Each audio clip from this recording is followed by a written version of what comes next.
Howdy, folks. Widgett Walls from needcoffee.com here. Back again for another Wayhomer review. Here's how it works for the uninitiated. There I am. I have just left the cinema, which is back over there, and I have seen a film. And I'm going to tell you about that film on my way home, because supposedly, a long time ago, I decided that was a good idea. I'm not sure why. But here, tonight, we're here to talk about Knives Out. Okay, so, Knives Out. Synopsis. Christopher Plummer plays a mystery writer, a very famous mystery writer, a very famous and prolific mystery writer who's made a lot of dough. And he has a family. I mean, most of us do. But most of us probably don't have a family as, shall we say, eccentric as Thromby. I think it's Thromby, because it sounded a bit like Throb, his character. But we don't all have families like his. And this is not a spoiler, because it's obviously the basis of the film and is pretty evident in the trailer. He dies. And it's initially thought of as a suicide, but Daniel Craig plays a private investigator who shows up and who has ideas to the contrary, and starts to delve. And you have a star-studded cast of people to play suspects and everybody else that's going around. So that's pretty much it. That's your synopsis. That's really all you need to know. Now, I will say that my take on the trailer was that we were going to get something along the lines of, say, Clue or Murder by Death. And there's nothing wrong with that, obviously, because I love those films, and they're deliciously sick. Over-the-top kind of crazy comedies. So that's, I think, what I was expecting, because you have such a great cast. Chris Evans and Michael Shannon and Jamie Lee Curtis. You have just this amazing cast of characters. I think, in retrospect, selling the film a bit short, because while, yes, I mean, Clue and Murder by Death both are actual murder mysteries, and they lean into the humor of it quite a bit, and the antics of its cast quite a bit. This felt more like a really dark comedy that had less, how should I put this, over-the-top, obviously comedic moments. I'm sure there's a better way of saying that, but I have had no prep time. I just left the cinema, and that's how this works. So, it really is, first and foremost, a murder mystery, whereas those two are first and foremost vehicles for zaniness and chaos. And I love both things, don't get me wrong. But Knives Out, it turns out, is a much more elegant beast, I think is the way to put it. Because, yes, you do get the cast, and they didn't show up just for the hell of it. They actually have things to do, and they each have a role to play. And I'll just pause here to say that the fact that Don Johnson has become like a go-to supporting character actor guy pleases me to no end, for reasons I can't quite, vocalize, but it makes me happy, because he's there too. So you have something where going into it, I thought I knew what it was, and then shortly thereafter I started, I thought I knew what it was, and then maybe, I don't remember what the time marker was, 45 minutes into it, I thought, oh, well, no, it's this instead.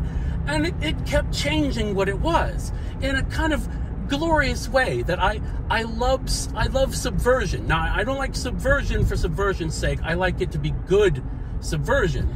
But let's just say Rian Johnson, who did some fair to middling subversion with Last Jedi, does some excellent subversion. with this. And I don't know if it's because he's playing in his own sandbox at this point, that it, or with a smaller canvas, that it seems to work a lot better and feel a lot more coherent. But it absolutely does that. And in fact, it's so good that while I am thrilled that the man who gave us stuff like Looper can turn around and do stuff like get hired for Star Wars and cash big checks, hopefully. If he did nothing else but like made films like this for the rest of his career, I would be absolutely thrilled, because it is that well executed. And I think that's the main thing, is that whereas with Clue and Murder by Death, the cast is the star, that they are collectively the star. With Knives Out, I felt like the story and the mechanics of it was the star, and everyone there was there, and not just there as window dressing. Like I said, they all have things to do, and they're all very good at doing it. They are there to serve that machine as it, moves around and makes grindy noises and lights up randomly. If that makes any sense, which it doesn't. So it's a completely different beast. Like I said, much more elegant and much deeper than I thought it was going to be, which I'm delighted by. So as a whole, the film is just a great murder mystery and a great puzzle that you are on the road to try to unravel, if at all possible. So that was great.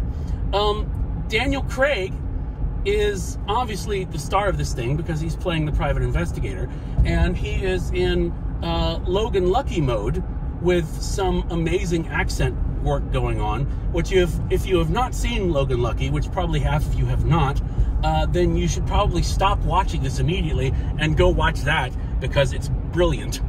But again, now that Daniel Craig is done with James Bond, I had a great time with him as James Bond. I'm looking forward to seeing his last outing as James Bond. But if he wants to go back to layer cake mode and do nothing but weird, quirky films like this for the rest of his career, I will be happy to throw money at him to make that happen. Because he's fantastic. Like I said, the ensemble cast is great, and the person who is, not featured in the trailer pretty much at all, who plays Marta, who I did not completely catch her name, and because I don't prep for these things, I didn't look it up. She's pretty great too, but everyone is pretty great. You don't bring these people on board just, to have them around so they can eat craft services. They're there to bring what they do to the table, and it's a great table. It's like, we're not talking Golden Corral type of table. We're talking your really nice buffet kind of table. So the entire thing is incredibly enjoyable and funny. I would forget that I was watching a comedy at times, because it would veer off into weird twisty bits that were not bad, but then which would set me up for laughing harder when it was time to laugh when the next little bit arrived. Again, if that makes any sense. So I guess what I'm trying to say is, I was absolutely delighted by this, and I would like to see more of this. I'm not even sure what this is, but it makes me make this hand gesture, so it must be something. For cup status, I think, honestly, I would give it 4.5 out of 5 cups, because I was so very pleased, and I get that feeling of sitting in the cinema and just smiling to myself as I watch something really well executed unveil itself on the screen in front of me. So I was delighted. As far as whether or not you should see it, I'm pleased that it's, we're now in 2020 and it's still on the big screen in a first run cinema that I can go and see it. So chances are it is where you are. But however you need to see it, please do see it, because it is just a lot of wicked fun. So I highly recommend it. I think that's it. I think that's pretty much it. So that's Knives Out in a nutshell. Yay. So thanks you so much for watching these. I hope that you take something from it, other than whatever it is that I just spewed for the last 10 minutes, because I don't remember a word of it. But come to needcoffee.com, because now that it is 2020, we're going to be doing more stuff, because my meds are finally working. Hooray. So thanks so much for watching, and we'll see you next time on the Wayhomer Reviews. Bye.